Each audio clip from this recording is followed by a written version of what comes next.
Hello mga kapusit! So nasa part 4 na tayo sa road trip namin dito sa Siargao. Medyo i-set aside muna natin yung mga pabebe kong audio. Pagbigyan ko muna yung panganay ko This time kasi gabi na kaya medyo pabulong muna ako. So ayun na nga, diba galing kami sa Machamama, yun yung first stop namin. Ito naman yung second stop namin. Every time na merong mga tourist spot na pwede naming madaanan, mag-stop over talaga kami. Dahil sa mainit pang panahon dito, nag-ice cream din kami. Ito pansin ko lang ang hilig nila sa mga secret. Tulad nito, Secret Mountain View, iconic daw to sabi nila.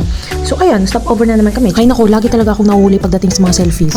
Pak, sana all daming selfies. Kaya sabi ko, kunan mo na rin ako. Hindi ko alam ba, tinake over pala Pak, ganda yan ang view. Ako feel ko na maglalakad-lakad.